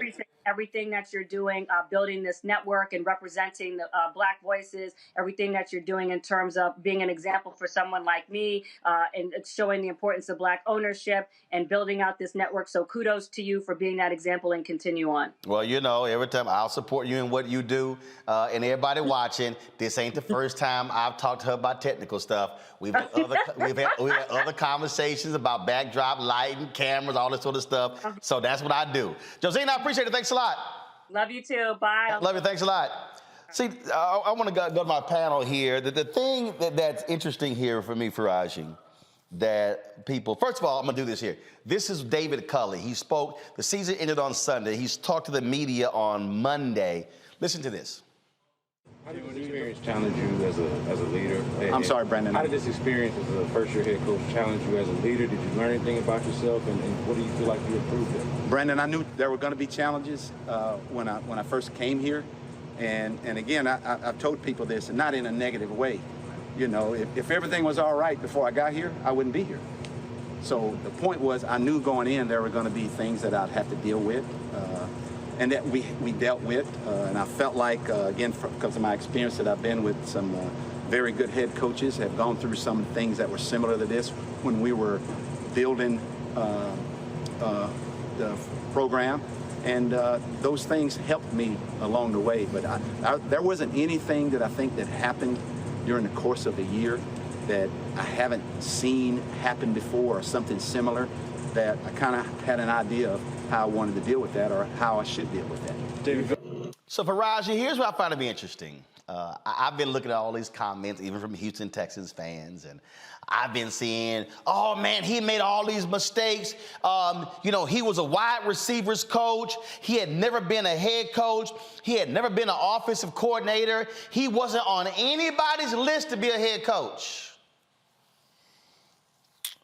Last year, the Detroit Lions hired a tight end coach named Dan Campbell, who had never called offensive plays, who had never called defensive plays, and hired him to be their head coach because of his leadership. Same thing the Texans said. The Lions finished 3-13 this year. 3-13-1. Dan Campbell didn't get fired. Faraji? You on mute? Yep, got you. So, for example, my favorite team, the Baltimore Ravens, they hired John Harbaugh, who was a special teams coach. Right. And he's been coaching for, I think, about almost 10 years, a little bit less. I have to check the numbers on it, but he's been coaching. I'm really surprised that they let this coach go after 1 year. I mean, it's the Texans. They're gonna need some work. They're gonna need some real work, and you can't expect the real work to be done. Everybody know in the NFL that teams really kind of turn the corner by, after a losing season, maybe a year, or maybe 2 years or 3 years after that losing season, right? Because you got to get the players. But to see them treat Black coaches like this, and let me tell you, even though Mike Tomlin is a Black coach, I'm not a Pittsburgh Steelers fan. I think that his time has run. I think he's at the end of his course being the head coach of Pittsburgh. No, you're not. But, no, you're not. No, you're not. Huh? No, he's not. Because here's the deal: first of all, the Pittsburgh Steelers, they believe in continuity. They've only had 3 head coaches in the last 40 years, and so that's what they believe in. But Tomlin can't be let off the hook either, because when he was on Brian Gumbel's show, Real Sports, and Gumbel was talking about him about the lack of coaches, Tomlin spoke on that whole thing. But in Tomlin's 17 years in Pittsburgh, Tomlin has never had a Black offensive or defensive coordinator. Lauren?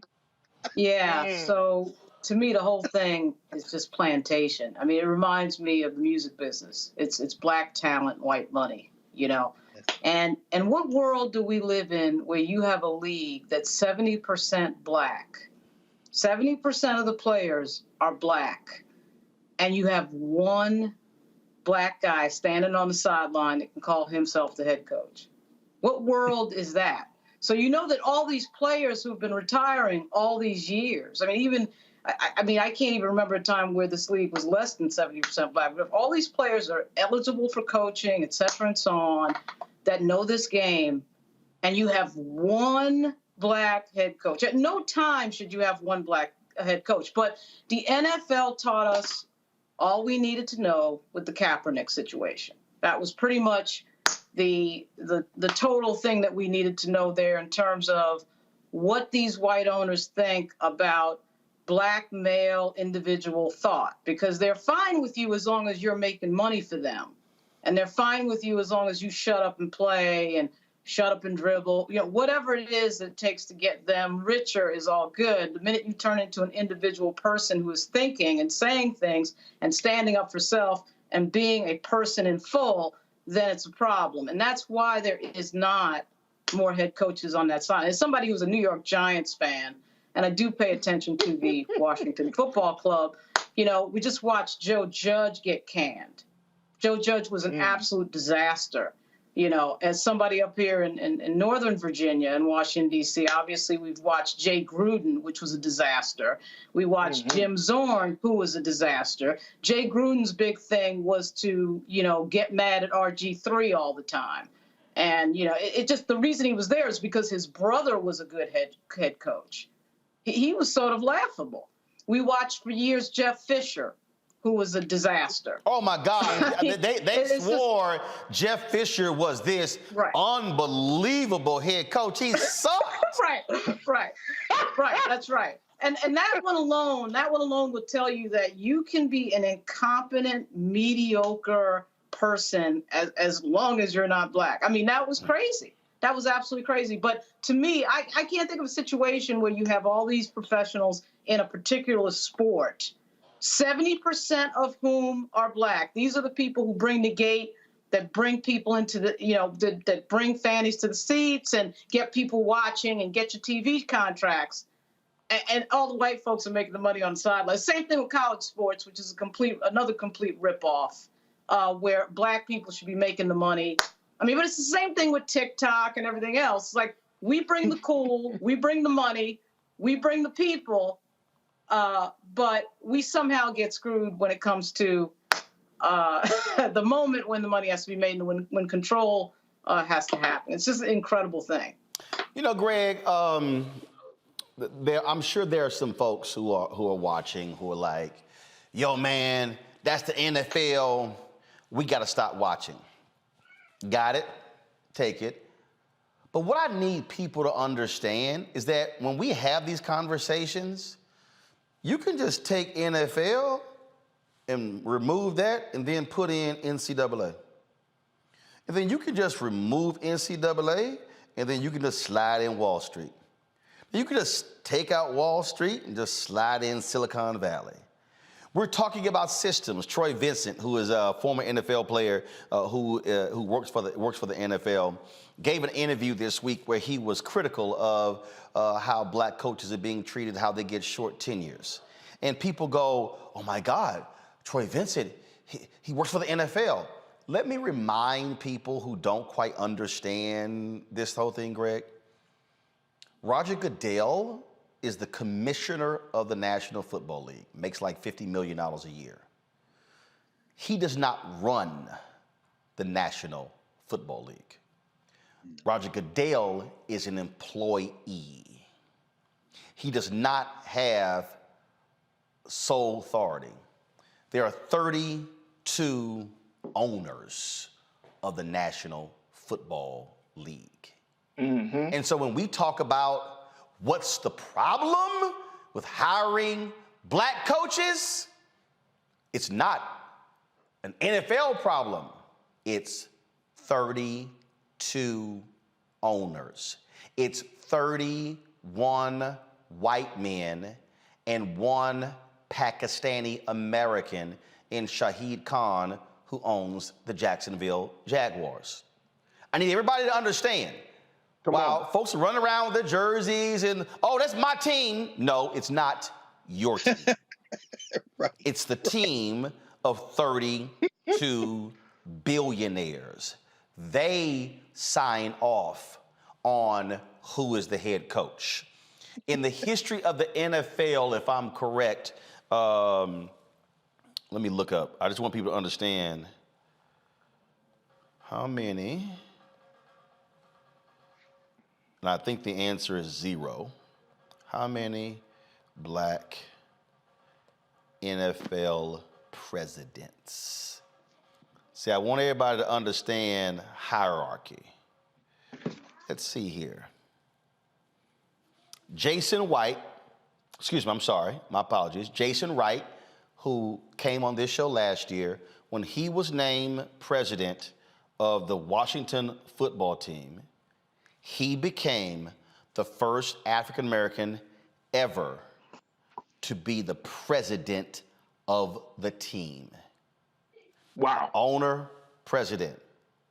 Now, Farage's in Baltimore. People know about Ozzie Newsome. Ozzie Newsome was the general manager. Yep. Meaning there are people who were above Ozzie. Now, Phenomenal GM should go into the Hall of Fame as a player and as an executive, but there are people who are above him. President, y'all, president is over the entire team, not just the product on the field, but advertising, marketing, promotions, every facet of the team. And so what we are talking about in the NFL, Greg, is an absolute apartheid system. Black folks, you are nothing but athletic sharecroppers in the NFL. You are to perform for us on the field. But when your black ass is done, the best you gonna get is to be maybe a coordinator, but for the most part, you're gonna be a running back coach, you're gonna be a wide receivers coach. That's the best you're gonna get. It is absolute apartheid in the NFL. Yes, sir. But before I say anything else, I want to note the fact that you slid from behind the anchor desk and moved to another part of the studio. Yeah,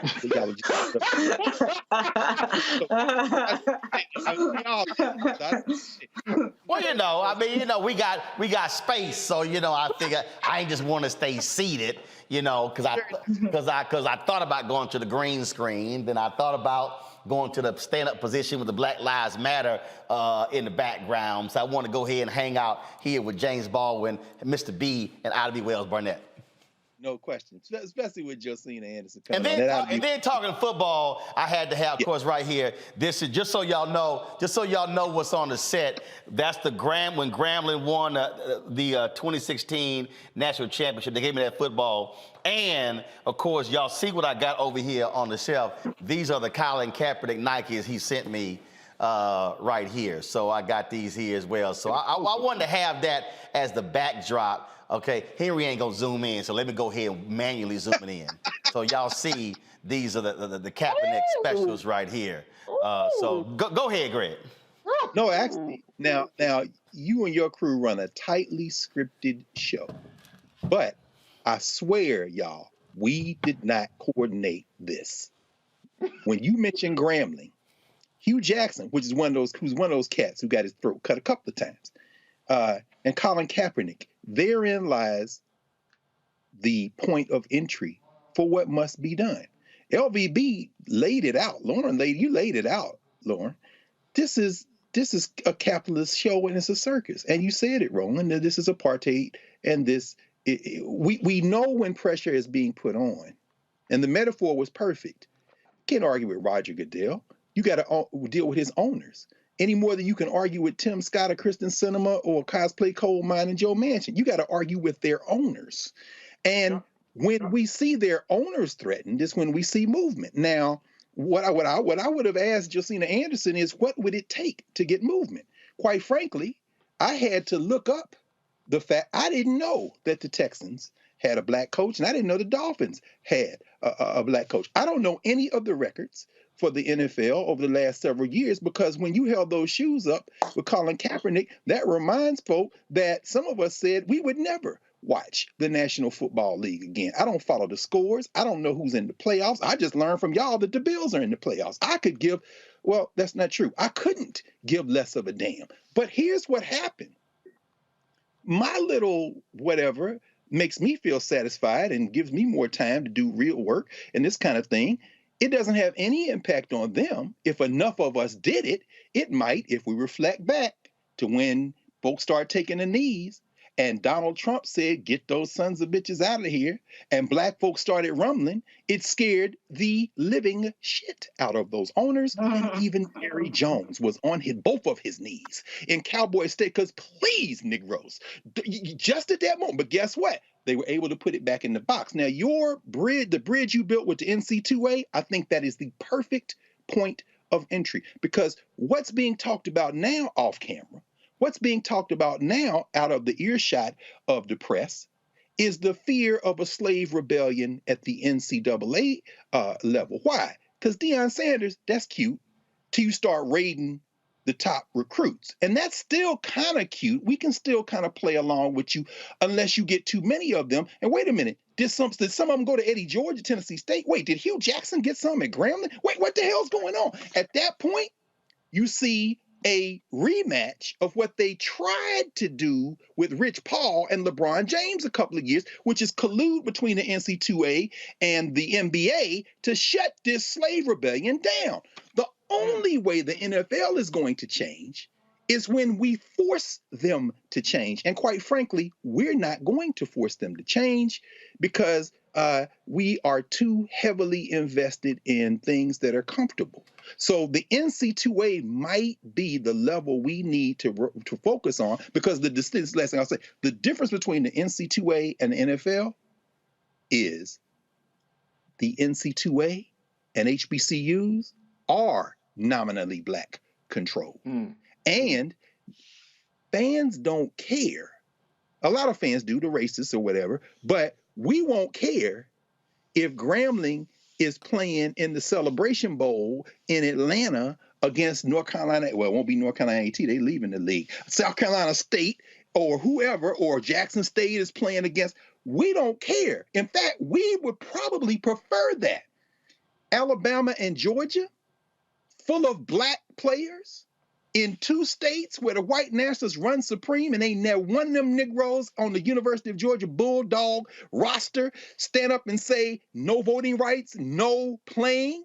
In fact, you got one brain damaged Bulldog that might be in the damn United States Senate that will make Tim Scott look like Jesse Jackson in terms of oratory if they send that doggone fool to the damn Senate. But the point is this: they will respond to nothing until we force them to do. They got scared of a slave rebellion, and you saw what happened. Ain't gonna be no black coaches. If I was them, I wouldn't hire no black coaches either. What you gonna do? Make them do it? History tells us no. Great point there. What I need people to understand, folks, is it's the reality of being black in this country. We have an update for you out of Ohio.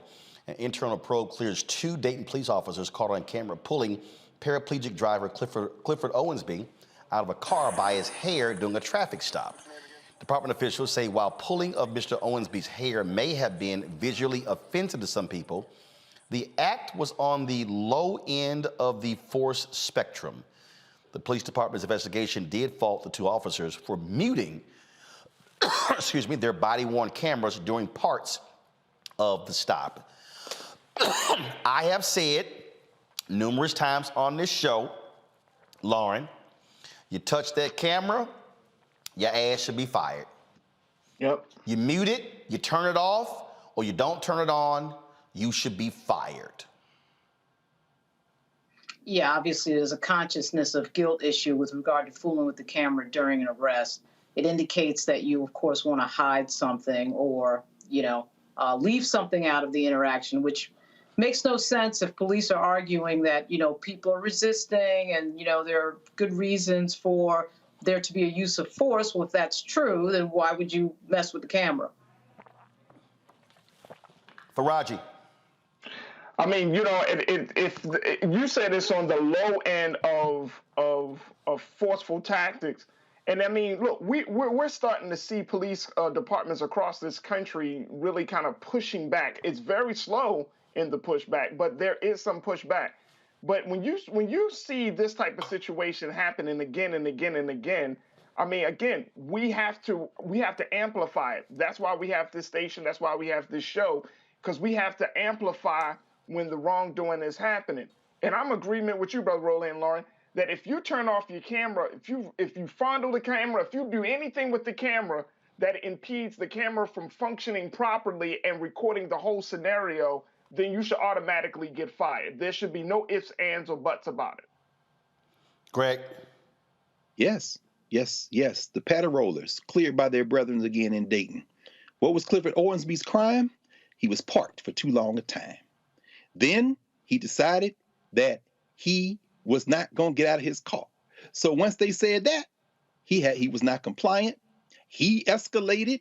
And then the report, they said, well, yeah, it might have been unusually offensive, visually offensive to some people. Meaning what? You N-words might not like what you saw, but we turned off the camera so you couldn't see everything. But ultimately, the police achieved, and this was in the report, success. What was their objective? To remove him from the car and to cuff him. Mission accomplished. These patter rollers are going to stop when they come up to your car and say, you've been parked here too long. Blam! I am not advocating violence. But what I'm saying is, again, impunity. They were cleared by their brethren. There's no internal investigation. There is, we set these rules up so we can do whatever the hell we want. It started when we went and got y'all on these boats, and it has continued to this day. And the only time we back up from it is when something can be triggered that will make us back up from it. And talking to them ain't going to be the trigger. Well, they always got to find a reason. Navient will shell out $1.85 billion in a settlement for predatory practices. Pennsylvania Attorney General Josh Shapiro says the settlement includes $1.7 billion in student debt cancellation and $95 million in restitution. Shapiro says it resolves claims that Navient led student borrowers into long-term forbearances instead of giving them advice on less costly repayment plans. However, the New York Times reports that Navient says it did not act illegally and did not admit fault in the settlement. Well, look, when your ass almost paid $2 billion and you always come out, oh, we're not admitting fault. Don't nobody give up $2 billion and your ass wasn't at fault. But hey, we got some form of student debt relief, Greg, and to everybody watching, I keep trying to tell y'all, why was this settlement possible? Because it was states' attorney generals that sued Navient. It was people like Keith Ellison. It was like my man Kwame in Illinois. Y'all, I keep telling y'all, stop looking just to Washington, D.C. There's power in these states. We just got to know how to use it. So glad to see that. So if you're one of the folks out there who had to pay back Navient, hope you get hooked up. Folks, 5 Black history sites will be getting $50,000 from a liberal advocacy group based in Alabama. Southern Poverty Law Center selected the recipients in consultation with the Congressional Black Caucus members. Sites include the Mothers of Gynecology Monument in Montgomery, the Zora Neale Hurston National Museum of Fine Arts in Eatonville, Florida. Other recipients include the Theo Cole Memorial Project in Woodbine, Georgia, the Fannie Lou Hamer Civil Rights Museum in Belzoni, Mississippi, and the Cecil Williams South Carolina Civil Rights Museum in Orangeburg, South Carolina. And so glad to hear that. Also, a new doll will be hitting the shelves on Monday. Mattel is honoring Black journalist and activist Ida B. Wells Barnett. That's her right there. As part of Barbie's Inspiring Women series. That don't look like Ida B. Hell no. Although she got a copy of the free speech, Roland. Where they get that copy of the free speech, brother? Now, at least they got that. At least they got that. So I just want y'all to know that's how to be. No, come back to the studio. That's her right there, y'all. That's what she looked like. Right. It looks like she got a wig on. I mean, that's her hair. Okay, that's what she looked like. All right. Wells was born into slavery in 1862, was an early civil rights activist who used her investigative skills to tell untold stories. She later co-owned the Memphis Free Speech and Headlight newspaper. She was given a posthumous Pulitzer Prize in 2020 for her brave reporting on the lynchings of black people in America. She also helped create the NAACP. Thoughts, Lauren, Faraji, Greg? Lauren, you first. I'm there with Greg. Where's that copy of the Memphis Free Speech? We got to get the doll just for that. Well, Okay, right, because right there. because as I told y'all, we have in my office we have our Black-owned Media Matters mural, and the reality is they firebombed her office, and there are no copies of that newspaper that survived. And so there you go. Faraji, go ahead. No, I always think that it's pretty cool, even though it may not look like the person, but I do think that it does pushes the envelope for our children to learn. And I mean, I hope, and I don't know how many little girls still play with Barbie dolls. I mean, it used to be super popular back in the 80s and 90s. I'm not sure if it's what it is now, but they trying to sell some dolls. They trying to sell some. Okay, but you know what? Any way to get our history out there, whether it's through this whole doll initiative or whatever the case may be, I'm all for it. I mean, but I do want to know. Hold on, let me look it up. Do y'all know if any of the proceeds are going to black causes? Let's check. I'm checking right now. Any, like, for instance, I know there are organizations that, and I'm just saying. I'm looking on here. At least NABJ. Yeah, absolutely right. So I'm looking on here. I'm looking. Look like I might have to make a phone call. Would you? So, Roland, seriously, because Mattel, a $1 billion industry, they got everything from He-Man to, I mean, they got all the stuff. Thomas the Tank and whatever. Now, Frida, they have Maya Angelou, they have Rosa Parks with that damn Cleveland Avenue bus, which I find offensive, but that's neither here nor there. They tried Frida Kahlo. Frida Kahlo's family shut it down. Frida Kahlo's family said that does not look like her. First of all, y'all messed up the eyebrows. Second of all, the dress ain't right. And in Mexico, they made them take those dolls off the shelf. They said, hell no. So that's also what happens when you run a country. See, well, and you know what? Therein lies the lesson. As you stand in a studio you own, in a platform you own, where we own, Ida B. Wells, I'm so glad you said it. It reminded me. Ida B. Wells, publishing in the UNIA newspaper, Negro World, advocated that black children should have black dolls. She bought black dolls for her own children. Man, I almost forgot about that. And they had something the UNA called the Negro Doll Factory. And here we are with Ida B. Wells' Barbie in the company where Barbie will always be the queen. And I don't think they just took Barbie heads and painted them a different color because the nose is a little too wide. So they tried, but I much rather would have had her have in her hand perhaps her pamphlet Lynch Law in all its phases. But, they got to get that $30. So go on to Target and Walmart and get y'all Ida B. Wells and celebrate your heritage. They count they money. Well, I just sent the tweet to see what they doing. And also, I've already sent a tweet to the ambassador, John McIntyre of Jamaica. Sent him an email about coming on the show as well. So I told y'all yesterday what we're doing and how we're not playing around. I told y'all, all the Mau haters out there, I don't give a shit what they think.